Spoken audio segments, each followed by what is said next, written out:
আসসালামু আলাইকুম প্রিয় শিক্ষার্থীরা, তোমরা কেমন আছো? আশা করি এই প্রতিকূল পরিবেশে ভালো আছো এবং সেই সাথে করছো নিয়মিত পড়াশোনা। আমরা ইতিমধ্যে আমাদের কোর্সে অনেক দূর কিন্তু এগিয়ে গেছি, অর্থাৎ আমরা কিন্তু এখন শেষের দিকে। প্রিয় শিক্ষার্থী, আমার ফিন্যান্স এবং ব্যাংকিং ও হিসাব বিজ্ঞানের শিক্ষার্থীরা, আজকে আমরা তোমাদের অধ্যায় 6-এর উপর, অর্থাৎ যেখানে রয়েছে অর্থনীতি, প্রবৃদ্ধি ও স্থিতিশীলতা, এই চ্যাপ্টারটার উপর আলোকপাত করব। আমি তোমাদের কোর্স টিচার নাজনীন জাহান, অর্থনীতি বিভাগ, মোহাম্মদপুর কেন্দ্রীয় কলেজ। চলো আজকে আমরা আমাদের বিষয়ের ভিত্তিক যে ক্লাসটা সেটা শুরু করি। প্রিয় শিক্ষার্থীরা, এই দেখো আমাদের আজকে আমরা অর্থনীতি, প্রবৃদ্ধি ও স্থিতিশীলতা অধ্যায় 6 যেটা রয়েছে সেটার উপর আলোচনা করব, অর্থাৎ ইকোনমিক গ্রোথ অ্যান্ড স্টেবিলিটি। আমার হিসাব বিজ্ঞান ও ফিনান্স অ্যান্ড ব্যাংকিং বিভাগে অনার্স দ্বিতীয় বর্ষের শিক্ষার্থীরা, দেখো আমরা আজকে কিন্তু অধ্যায় 6-এর যে অর্থনৈতিক প্রবৃত্তির তথ্যসমূহ, এখানে কিন্তু 4টা চ্যাপ্টার রয়েছে। তার মধ্যে আজকে আমি আলোচনা করব অর্থনৈতিক প্রবৃত্তির তথ্যসমূহ বা থিওরিজ অফ ইকোনমিক গ্রোথ। ঠিক আছে, এই চ্যাপ্টারের উপর আজকে আমি তোমাদের আলোকপাত করব। চলো এখন শুরু করি। প্রথমেই আছে কি অর্থনৈতিক প্রবৃদ্ধি ও অর্থনৈতিক উন্নয়ন বলতে কি বুঝো, অর্থাৎ অর্থনৈতিক প্রবৃদ্ধি কি আগে আমরা সেটা জানি। অর্থনৈতিক প্রবৃদ্ধি বলতে কোনো দেশে জাতীয় উৎপাদন ও মাথাপিছু প্রকৃত আয়ের চলমান বৃদ্ধিকেই বোঝায়। অর্থনৈতিক প্রবৃদ্ধি মূলত উৎপাদন ও আয়ের পরিমাণগত বৃদ্ধির ধারণা প্রকাশ করে, অর্থাৎ অর্থনৈতিক প্রবৃদ্ধির ক্ষেত্রে দেশের অর্থব্যবস্থার কাঠামোগত পরিবর্তন বা উন্নয়ন ছাড়াই উৎপাদন ও মাথাপিছু প্রকৃত আয়ের অব্যাহত বৃদ্ধি ঘটে। এখন বিভিন্ন অর্থনীতিবিদ বিভিন্নভাবে অর্থনৈতিক প্রবৃদ্ধির সম্বন্ধে ব্যাখ্যা করেছেন। যেমন ফ্রাইডম্যান বলেন, অর্থব্যবস্থার কাঠামোগত পরিবর্তন ছাড়াই এক বা একাধিক দিকে এর প্রসারকেই প্রবৃদ্ধি বলে। এখন বলছি প্রবৃদ্ধির মাত্রা কমও হতে পারে আবার বেশিও হতে পারে, যেহেতু এটি দেশের প্রযুক্তিগত উন্নয়নের সাথে সম্পৃক্ত না হয়ে মূলত উৎপাদনের উপাদান ব্যবহারের উপর নির্ভর করে। অর্থাৎ বিগত বছরের তুলনায় বর্তমান বছরে জাতীয় আয়ের বৃদ্ধিকে বিগত বছরের জাতীয় আয় দ্বারা ভাগ করে যে শতকরা হারে প্রকাশ করলে যা পাওয়া যায় তাকেই বলা হয় অর্থনৈতিক প্রবৃদ্ধির হার। এক কথায় বা সহজ কথায় বলা যায় যে জাতীয় আয়ের বৃদ্ধির হারকেই বলা হয় অর্থনৈতিক প্রবৃদ্ধির হার। এখন দেখো প্রবৃদ্ধির হারকে আমরা একটা সূত্রের সাহায্যে প্রকাশ করা যায়। সূত্রটা কি? দেখো, GR = Y1 - Y0 divided by Y0 into 100। এখানে GR হচ্ছে জিএনপি প্রবৃদ্ধির হার, দেখো এখানে আমি লিখেও দিয়েছি। তারপরে বলছি GR হচ্ছে কি জিএনপি প্রবৃদ্ধির হার বা অর্থনৈতিক প্রবৃদ্ধির হার। আর Y0 কি? Y0 হচ্ছে বিগত বছরের জাতীয় আয় বাই জিএনপি, আর Y1 হচ্ছে বর্তমান বছরের জাতীয় আয় বাই জিএনপি। এখন আমরা চলো একটা উদাহরণ বা অঙ্কের সাহায্যে দেখা যেতে পারে। যেমন উদাহরণ যদি দেই যে 2014 সালে জিএনপির পরিমাণ 100, 2014 সালে জিএনপির পরিমাণ $100 বিলিয়ন, আর 2015 সালে এই জিএনপি হলো $110 বিলিয়ন। সেই ক্ষেত্রে আমরা প্রবৃদ্ধির হার কিভাবে বের করতে পারি? দেখো এখানে GR আমরা কি বলেছি? Y1 মানে বিগত বছর, আর Y0 কি বলছি? বর্তমান বছর। তাহলে আমাদের বিগত বছরটা কি মানে যেটা গত হয়ে গেছে, অর্থাৎ 2014 সালে জিএনপি কি ছিল? 100, আর 2000 মানে বর্তমানে আছে 2015 সালে আছে 110, অর্থাৎ Y1 হচ্ছে আমাদের 110, এই দেখো এখানে লেখা হয়েছে, আর Y0 কি 100, আর Y0-তে মান আমরা কি জানছি? 100 ইন্টু 100। এখন দেখো 110 থেকে 100 বিয়োগ দিলে কত থাকে? নিশ্চয়ই তোমরা বলতে পারবে 10, আর নিচে রয়েছে 100, 100, এই 100, 100 কাটলে কত হচ্ছে? 10%। তাহলে আমাদের অর্থনৈতিক প্রবৃদ্ধির হার হচ্ছে 10%। ব্যাপারটা ক্লিয়ার? এরপরে আসি অর্থনৈতিক উন্নয়ন বলতে কি বুঝি আমরা। অর্থনৈতিক উন্নয়নের সংজ্ঞা হচ্ছে, অর্থনৈতিক উন্নয়ন বলতে কোনো দেশে আর্থিক অবস্থার উন্নয়নকেই বোঝায়। কিন্তু এক কথায় অর্থনৈতিক উন্নয়নের সংজ্ঞা প্রদান করা খুবই কঠিন, কারণ অর্থনৈতিক উন্নয়ন বলতে সঠিক কি বোঝায় সে সম্বন্ধে অর্থনীতিবিদ মানে বিভিন্ন অর্থনীতিবিদ বিভিন্ন মতভেদ দিয়েছেন, অর্থাৎ তাদের মধ্যে রয়েছে যথেষ্ট মতভেদ। বিভিন্ন অর্থনীতিবিদ বিভিন্ন দৃষ্টিকোণ থেকে অর্থনৈতিক উন্নয়নের সংজ্ঞা প্রদান করেছেন। যেমন উইলিয়াম এবং বার্টিক বলেছেন, যে প্রক্রিয়ার মাধ্যমে কোনো দেশের বা অঞ্চলের জনগণ সেখানকার প্রাপ্ত সম্পদের সদ্ব্যবহারের মাধ্যমে অব্যাহতভাবে মাথাপিছু দ্রব্য ও সেবা কার্য উৎপাদন বৃদ্ধিতে সচেষ্ট হয়, তাকে অর্থনৈতিক উন্নয়ন বলে। আবার দেখো, লুইস বলেছেন, প্রতি ঘন্টা কাজের ভিত্তিতে যদি উৎপাদন বৃদ্ধি পায় তবে বুঝতে হবে অর্থনৈতিক উন্নয়ন ঘটছে। আবার স্লাইডার বলেছেন কি, অর্থনৈতিক উন্নয়ন বলতে মাথাপিছু উৎপাদন ক্ষমতার দীর্ঘমেয়াদী বা অব্যাহত প্রবৃদ্ধিকেই বোঝানো হয়। মূলত অর্থনৈতিক উন্নয়নের ফলে দেশের কারিগরি ও মৌলিক বিজ্ঞানের প্রসার ঘটানো, নতুন যন্ত্র ও উৎপাদন কৌশলের উদ্ভাবন ও প্রয়োগ সম্ভব হয় এবং সমাজ ব্যবস্থার যদি কাঠামোগত পরিবর্তন সাধিত হয়, তখনই বলতে হবে যে অর্থনৈতিক উন্নয়ন সাধিত হচ্ছে।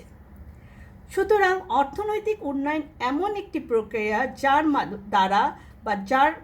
মাধ্যমে দীর্ঘ সময় ধরে একটি দেশের দ্রব্য ও সেবার উৎপাদনের পরিমাণ এবং মাথাপিছু প্রকৃত আয় বৃদ্ধি পায় এবং জীবনযাত্রার মান উন্নয়নের ঘটে, জ্ঞান বিজ্ঞানের প্রসার ঘটে এবং শুধু প্রসার না, সেটাকে প্রয়োগও করে, প্রাতিষ্ঠানিক উন্নতি ঘটে, দৃষ্টিভঙ্গির প্রসার ঘটে ও সামাজিক সম্পদের যথাযথ ব্যবহার সম্ভব হয়, সমাজের মানুষের প্রকৃত আয় বৃদ্ধির সাথে অর্থনৈতিক কল্যাণ সাধনই হয়, তখনই মূলত বলতে হবে অর্থনৈতিক উন্নয়নের মূল উদ্দেশ্য সাধিত হয়েছে। তাহলে বুঝতে পারলে যে অর্থনৈতিক প্রবৃদ্ধি এবং অর্থনৈতিক উন্নয়ন বলতে আমরা কি বুঝি। এরপরে আসে 2 নাম্বার, হ্যারোড ডোমার প্রবৃদ্ধির মডেল। অর্থাৎ আমাদের দেখো এখানে কিন্তু দেখো অর্থনীতি প্রবৃদ্ধির তথ্যসমূহ, অর্থাৎ থিওরিস অফ ইকোনমিক গ্রোথ। এখানে বিভিন্ন অর্থনীতি, হ্যারোড এক ধরনের মতবাদ করেছেন, ডোমার এক ধরনের করেছেন, সলো এক ধরনের করেছেন। আজকে আমি তোমাদের এই ক্লাসে হ্যারোড ডোমার প্রবৃদ্ধির মডেলটা আলোচনা করব এবং এর তুলনা করব এবং সমালোচনা করব, সব কিছুই জানাবো। তাহলে আমরা প্রথমে আলোচনা করি হ্যারোড ডোমার প্রবৃদ্ধির মডেল বলতে কি বুঝো, কিংবা হ্যারোড ডোমার গ্রোথ মডেল কি। উন্নত দেশগুলোর অর্থনৈতিক প্রবৃদ্ধি ধরে রাখা বা বজায় রাখা যায় কিভাবে, সে ব্যাপারে অর্থনীতিবিদ ডোমার এবং হ্যারোড আলাদাভাবে তাদের বক্তব্য প্রদান করেন। কিন্তু তাদের দুজনের বক্তব্যের মিল ও উদ্দেশ্য অভিন্ন হওয়ার কারণে পরবর্তীতে সামষ্টিক অর্থনীতিতে উহা হ্যারোড ডোমার প্রভৃতি মডেল নামে পরিচিতি লাভ করে।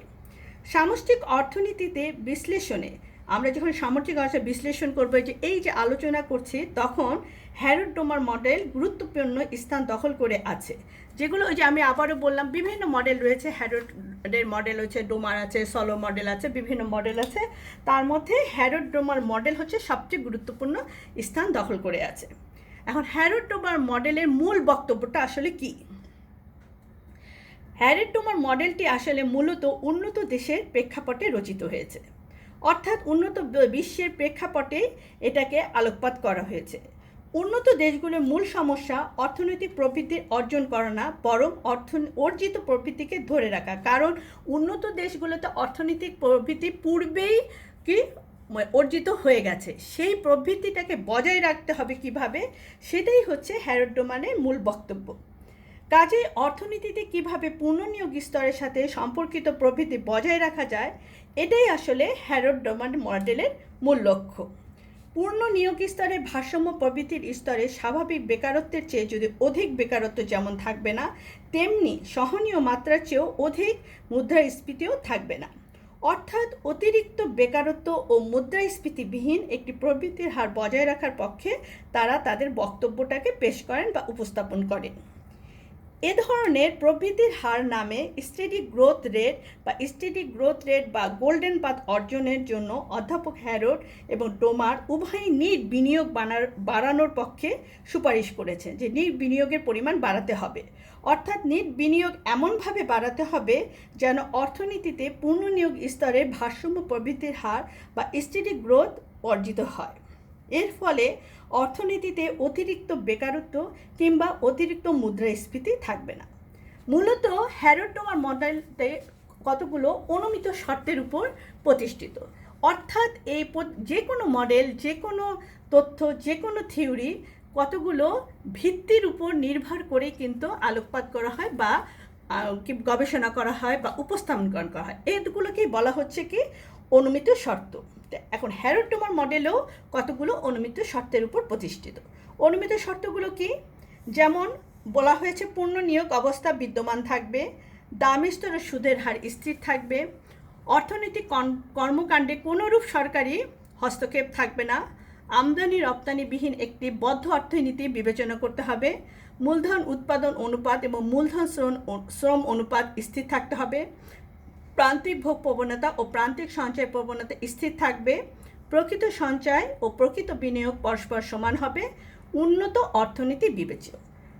মূলত এই সমস্ত অনুমিত শর্তের উপর ভিত্তি করে অধ্যাপক হ্যারড পূর্ণ নিয়োগ স্তরের ভারসাম্য প্রবৃদ্ধির হার বজায় রাখার জন্য নিট বিনিয়োগের বাড়ানোর কথা বারবার বলেছেন। পূর্ণ নিয়োগ স্তরের ভারসাম্য প্রবৃদ্ধির হারকে স্টেডি গ্রোথ রেট বা গোল্ডেন পাথ বলা হয়। গোল্ডেন পাথ থেকে বিচ্যুতি অর্থনীতিতে চরম মুদ্রাস্ফীতি কিংবা চরম মন্দা অবস্থার মতো চরম বিপর্যয় ডেকে নিয়ে আসতে পারে। অর্থাৎ গোল্ডেন পাথ থেকেই আমাদের চলতে হবে। যদি বিচ্যুতি হয়, নয় মুদ্রাস্ফীতি দেখা যাবে, নয় মন্দা অবস্থা দেখা যাবে। কারণ যদি আয়, উৎপাদন, দাম স্তর বাড়তে থাকে তবে অর্থনীতিতে সমৃদ্ধি ও মুদ্রাস্ফীতি দেখা দিবে। আবার অনুরূপভাবে বিপরীত দিকে অর্থনীতিতে মন্দা ও বেকারত্ব দেখা দিবে। চরম মুদ্রাস্ফীতি কিংবা চরম মন্দাবস্থা কোনোটাই অর্থনীতির জন্য কল্যাণকর নয়, এটা আমরা জানি। এজন্যই হ্যারড ও ডোমান মুদ্রাস্ফীতি ও বেকারত্ববিহীন একটি স্টাডি গ্রোথ রেট বা গোল্ডেন পাথ ধরে রাখার পক্ষে মত প্রকাশ করেন। এই পথে চলতে হলে কি করতে হবে? নিট বিনিয়োগের পরিমাণ বাড়াতে হবে। আর এই নিট বিনিয়োগ বৃদ্ধি অর্থনীতিতে কি করে? দ্বৈত ভূমিকা পালন করে। কি কি দ্বৈত ভূমিকা? এক হচ্ছে বিনিয়োগ বৃদ্ধি আয় বাড়ায়, আর দুই হচ্ছে বিনিয়োগ বৃদ্ধির ফলে অর্থনীতিতে অতিরিক্ত উৎপাদন ক্ষমতা বা সামর্থ্যের সৃষ্টি করে। বিনিয়োগ নির্ভর করে মূলধন গঠনের উপর, এটা তো তোমরা জানো। এই প্রথম আমরা জাতীয় আয় চ্যাপ্টারের সময় কিন্তু বলেছি, এটা কিন্তু একটা চক্রাকার। বিনিয়োগ নির্ভর করে কি? মূলধন গঠনের উপর। মূলধন গঠন নির্ভর করে কি? সঞ্চয়ের উপর। কিন্তু অনুমিত শর্তে সঞ্চয় প্রবণতাকে এখানে স্থির থাকলে পূর্ণ নিয়োগ স্তরে ভারসাম্য বৃদ্ধির হার বজায় রাখতে হলে নিট বিনিয়োগের হার বাড়াতে হবে, না হলে দেখা দিবে কি? চরম মুদ্রাস্ফীতি কিংবা চরম বেকারত্ব। অর্থাৎ সামষ্টিক অর্থনীতি তখন কি হয়ে পড়বে? অস্থিতিশীল হয়ে পড়বে। এটাই হচ্ছে মূলত হ্যারড-ডোমার প্রভৃতির মডেল।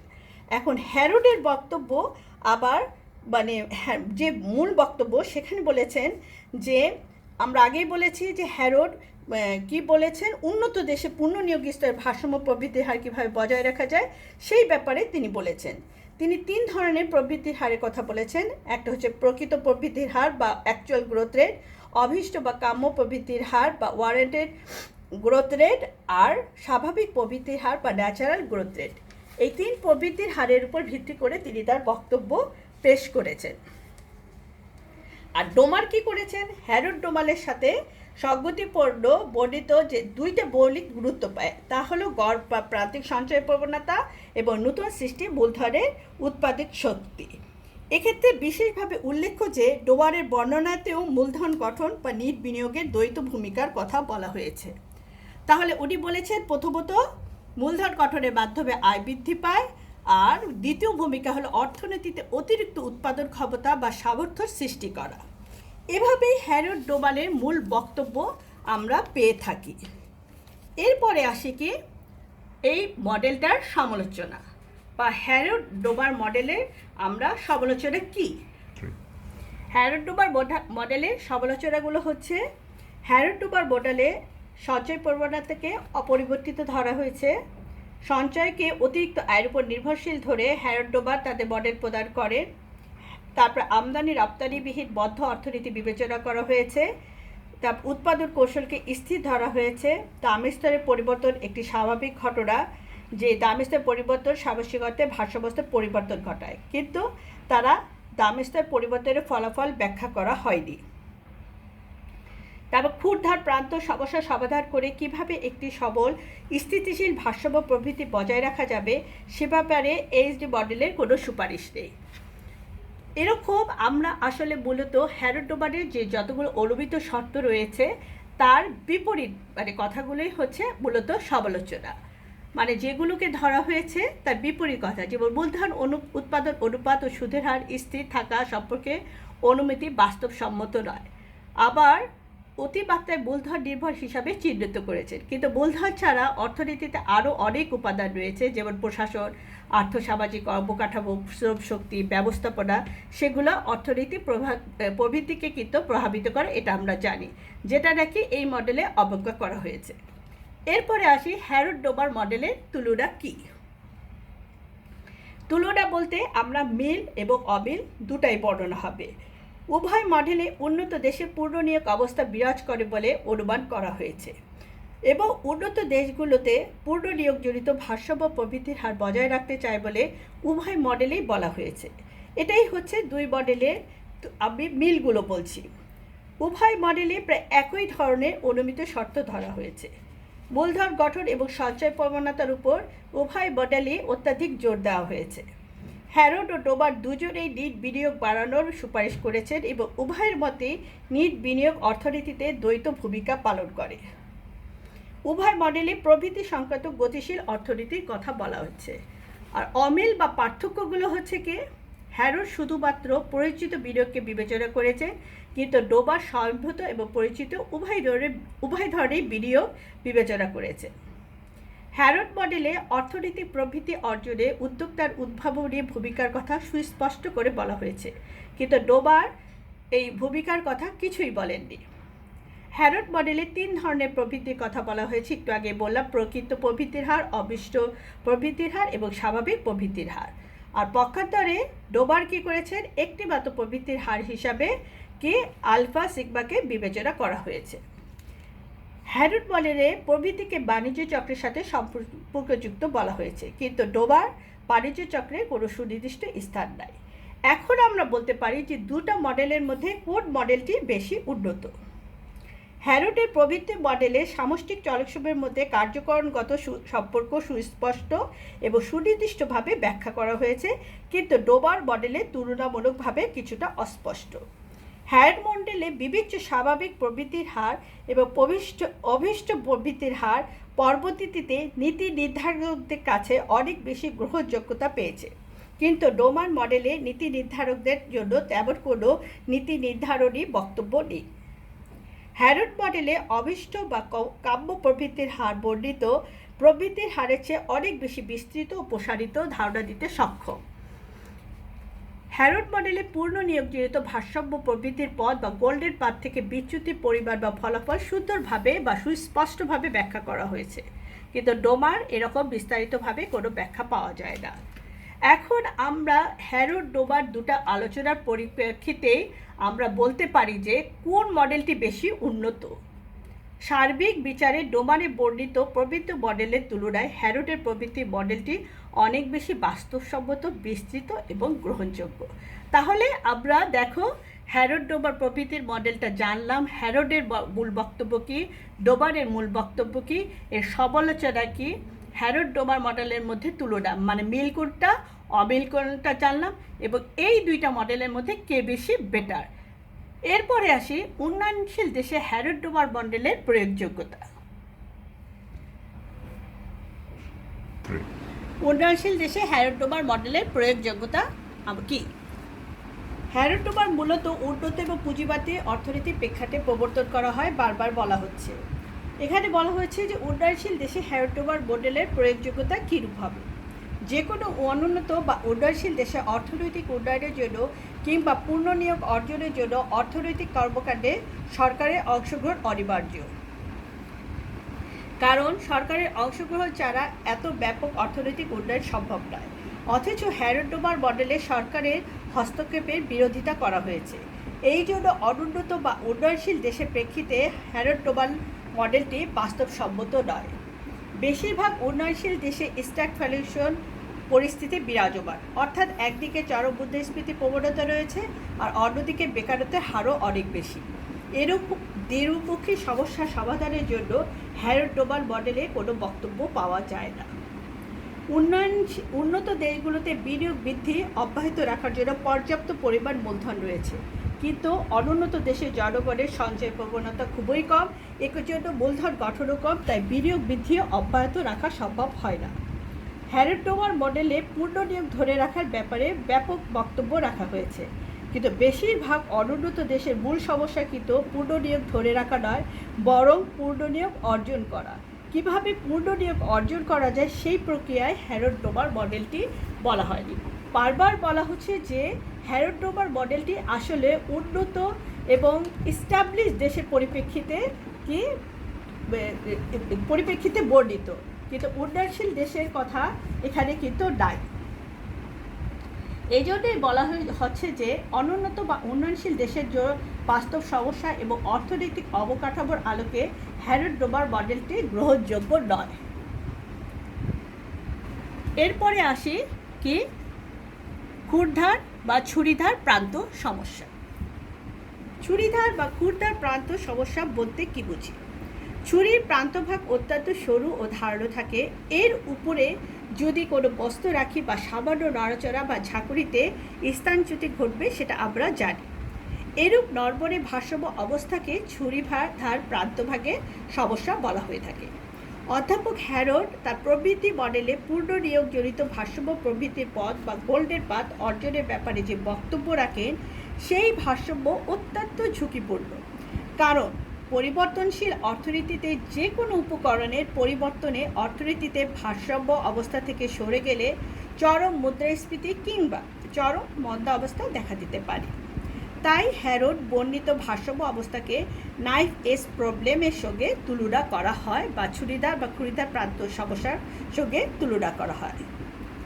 হ্যারডের মতে অর্থনীতিতে দীর্ঘমেয়াদী কি পূর্ণ নিয়োগজিত ভারসাম্য বজায় রাখতে হলে কি করতে হবে?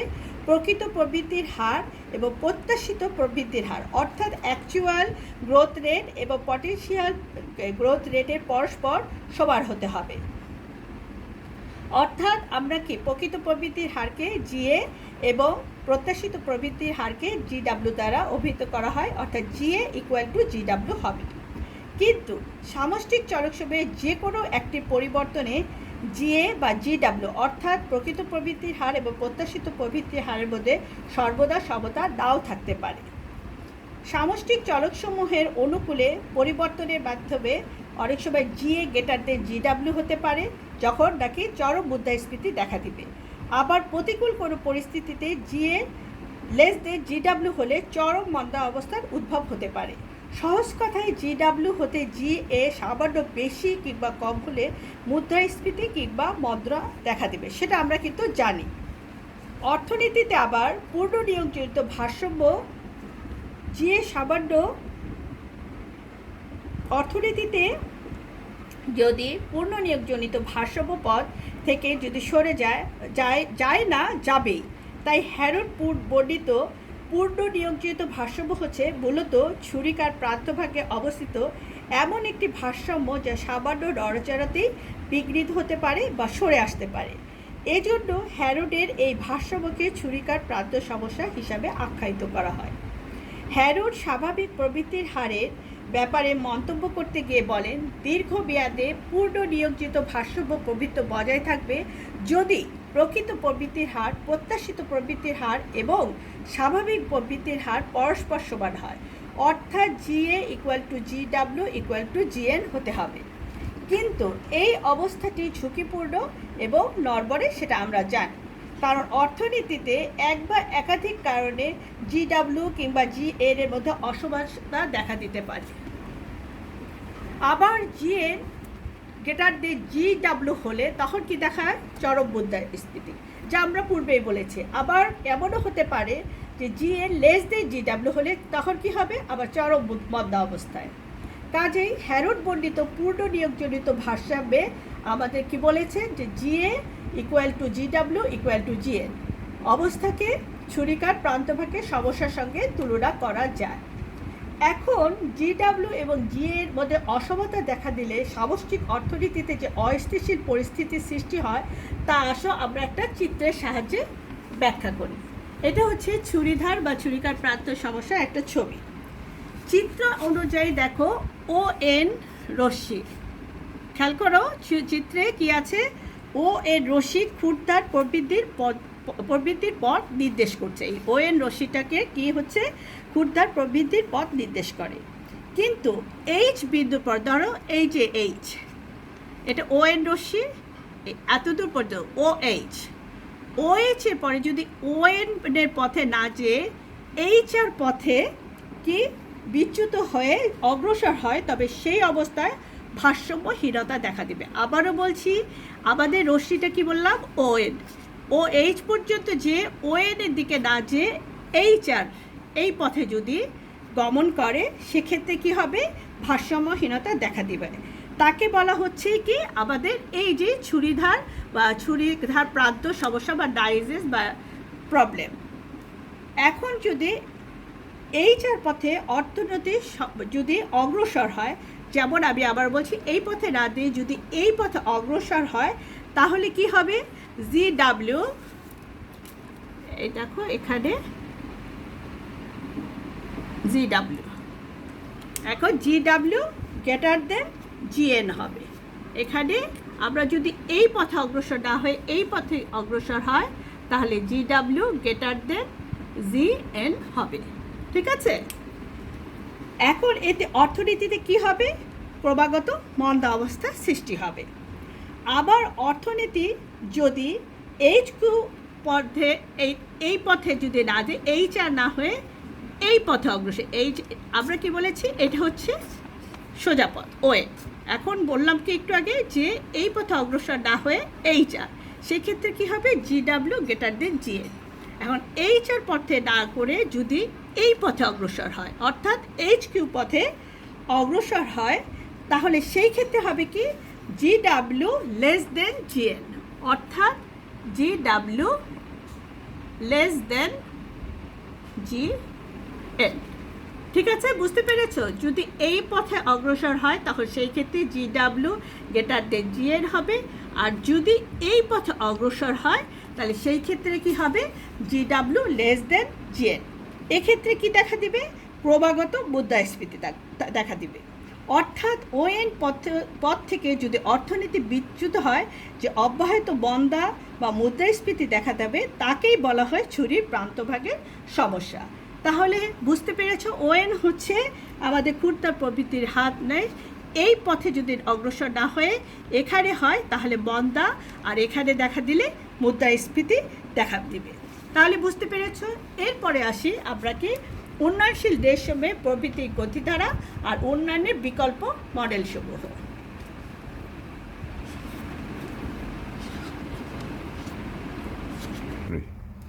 উন্নয়নশীল দেশসমূহে প্রবৃদ্ধির গতিধারা সম্বন্ধে আমরা বলবো যে 2010 সালে বিশ্ব অর্থনীতি মন্দা থেকে বেরিয়ে আসার পর ইউরো অঞ্চলের কয়েকটি দেশে সার্বভৌম ঋণ সমস্যার বিস্তার এবং যুক্তরাষ্ট্রের সার্বভৌম নির্মাণের অবনয়ন মন্দা পুনরায় আবির্ভাবের যে সংখ্যা সৃষ্টি হয়েছিল তা কিছুটা কাটানো সম্ভব হয়েছে। 2011 সালের দ্বিতীয়ার্ধে যুক্তরাষ্ট্রের অর্থনীতির চাঙ্গাভাব এবং ইউরো অঞ্চলের অর্থনীতিকে পুনরায় মন্দার প্রভাব থেকে রক্ষা করার জন্য যে সম্মিলিত প্রচেষ্টা গ্রহণ করা হয়, তার ফলে কি হয়েছিল, মন্দার প্রভাব কিছুটা প্রশমিত হলেও বিশ্ব অর্থনীতিতে এখনও নিম্নমুখী ঝুঁকি রয়েছে। তবে অর্থনীতির দেশসমূহের প্রবৃদ্ধির গতি স্রোত ধারার হলেও বিকাশমান এবং উন্নয়নশীল অর্থনীতির অধিকাংশ দেশের অর্থনৈতিক প্রবৃদ্ধি 2011-র তুলনায় সামান্য হ্রাস পেলেও তুলনামূলকভাবে ভালো অবস্থানে রয়েছে। মূলত আন্তর্জাতিক মুদ্রা তহবিল বা IMF এর ওয়ার্ল্ড ইকোনমিক আউটলুক এপ্রিলে যে 2015 অনুযায়ী এবং 2014 সালে বিশ্ব অর্থনৈতিক গড় প্রবৃদ্ধি দাঁড়িয়েছে 3.4%। পূর্ববর্তী বছরেও প্রবৃদ্ধির হার ছিল কত, 3.4%। 2015 সালে বিশ্ব অর্থনৈতিক প্রবৃদ্ধি 3.5% এবং 2016 সালে বিশ্ব অর্থনৈতিক প্রবৃদ্ধি 3.6% দাঁড়াতে পারে বলে IMF এর পূর্বাভাস রয়েছে। ইউরো অঞ্চলে সার্বভৌম ঋণভারের অবনয়ন এবং ব্যাংকিং খাতে এর প্রভাব 2011 সালের দ্বিতীয়ার্ধ থেকে 2012 সালের প্রথমার্ধ পর্যন্ত সময়ে অর্থনীতি প্রবৃদ্ধির স্লোত গতির কারণে বা ধীর গতির কারণে সার্বিক প্রবৃদ্ধি হ্রাস পেয়েছে। বিকাশমান ও উন্নয়নশীল অর্থনীতির প্রবৃদ্ধি 2014 সালে 4.6% থেকে হ্রাস পেয়ে 2015 সালে কত হয়েছিল? 4.3% দাঁড়াবে বলে এই পূর্বাভাস দেয়া হয়েছিল। ইউরো অঞ্চলের কয়েকটি দেশে সরকারের কিচ্ছুতা সাধনার ফলে সে সকল দেশের আমদানি কমে যাওয়া এবং বন্যার সময় গৃহীত সম্প্রসারণশীল রাজস্ব ও মুদ্রানীতির স্বাভাবিকরণের ফলে 2021 সালে বিকাশমান ও উন্নয়নশীল অর্থনীতির প্রবৃদ্ধি কিছুটা হলেও হ্রাস পাবে। এশিয়া উন্নয়ন ব্যাংকে প্রকাশিত এশিয়ান ডেভেলপমেন্ট আউটলুক এপ্রিল 2012 এ বিশ্বব্যাপী চাহিদা হ্রাস পাওয়া সত্ত্বেও এশিয়া অঞ্চলে প্রবৃদ্ধির ধারা বজায় থাকবে বলে পূর্বাভাস করা হয়েছে। এডিবির পূর্বাভাস অনুযায়ী এশিয়া অঞ্চলের প্রবৃদ্ধি 2011 সালে 7.2% থেকে সামান্য হ্রাস পেয়ে 2012 সালে 6.9% এবং 2013 সালে প্রবৃদ্ধির হার আবার 7.3% পৌঁছাবে বলে আশা করা হচ্ছে। আভ্যন্তরীণ চাহিদা বজায় থাকা এবং 2011 সালে দ্বিতীয়ার্ধ থেকে পণ্যমূল্য হ্রাস পাওয়ায় এশিয়া অঞ্চলের মুদ্রাস্ফীতি বা মূল্যস্ফীতি নিম্নমুখী হতে পারে।